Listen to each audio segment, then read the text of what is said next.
च मधुसूदन इषुभिः प्रतियोत्स्यामि पूजार्हावरिसूदन। हे मधुसूदन, मैं इस रणभूमि में भीष्म और द्रोण के साथ युद्ध कैसे करूं? क्योंकि हे हरिसूदन, ये दोनों ही पूजा के योग्य है।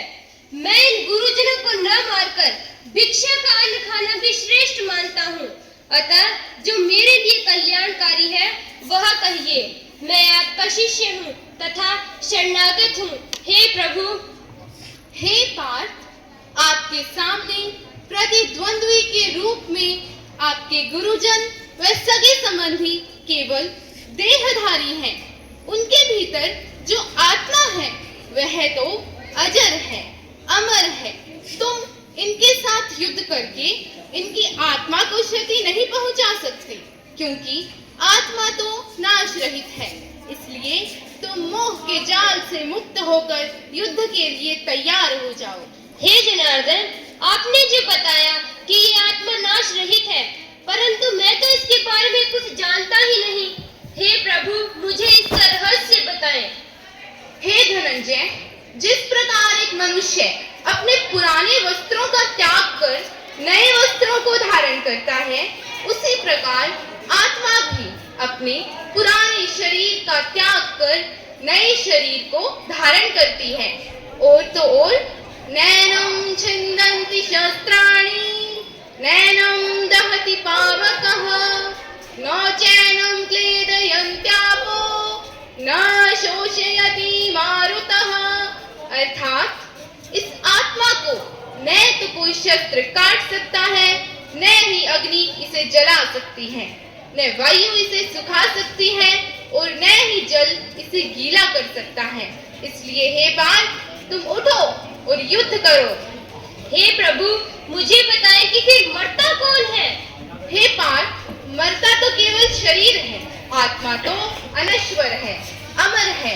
तुम मेरी शरण में हो, इसलिए इस युद्ध भूमि में तुम जो भी कर्म करोगे वह तुम मेरे द्वारा ही किया गया जानो।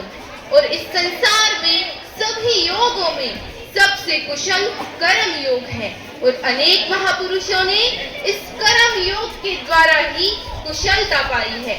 इसलिए अपनी हृदय की दुर्बलता को त्याग कर युद्ध करो।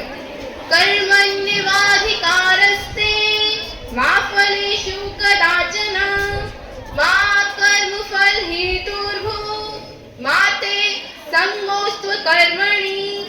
हे पार्थ, योगस्थ कुरु कर्माणि संगं त्यक्त्वा धनंजय सिद्ध सिद्ध्यो समो भूत्वा समत्व योगम उच्यते। अर्थात तो आसक्ति का त्याग करके सम सिद्धि और असिद्धि में सम होकर योग में स्थित कर्म कर। ऐसा करने से तू लेश मात्र भी पाप का भागी नहीं बनेगा। इसलिए अपने युद्ध रूपी कर्म को पूर्ण करो। हे पार्थ, अब मैं जो शिक्षा तुम्हें देने जा रहा हूँ, उस शिक्षा को मैंने सबसे पहले सूर्य को दी थी। हे प्रभु, आपका जन्म तो अब का है और सूर्य का जन्म तो बहुत पुराना, फिर ये कैसे हुआ?